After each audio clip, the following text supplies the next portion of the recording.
છે કે દરેકને આકર્ષણ થાય, પરંતુ જે વ્યક્તિ જે ઈરાદા સાથે આવી રહ્યો છે એ ચોક્કસપણે એમાં સફળ થવાનું ખાતરીથી કહી શકાય. જેના નેતૃત્વમાં પાર્ટીના લોકોને જ વિશ્વાસ નથી, ત્યાં ગુજરાત જેવા વિકસિત રાજ્યની અંદર બધી જ પરિસ્થિતિને પારખીને કામ કરવા લોકો, સાહસિક વૃત્તિના લોકો એ ક્યારેય નબળું નેતૃત્વ પસંદ કરતા નથી.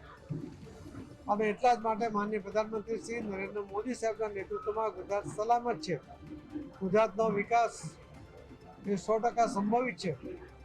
એ વિકસિત ગુજરાત જે બન્યું છે એને વધુ આગળ મજબૂત બનાવવા માટેના પ્રયત્ન અને સફળતા મોદી સાહેબના નેતૃત્વમાં જ મળશે. એ ગુજરાતના લોકો પણ ખૂબ સારી રીતે સમજે છે. અને એટલા માટે કોઈ 2 દિવસ આવી જાય એના કારણે કંઈ ગુજરાત પોતાનું થઈ જશે એવી જે કલ્પના એ કરે છે એ ક્યારેય સાકાર થવાનું નથી.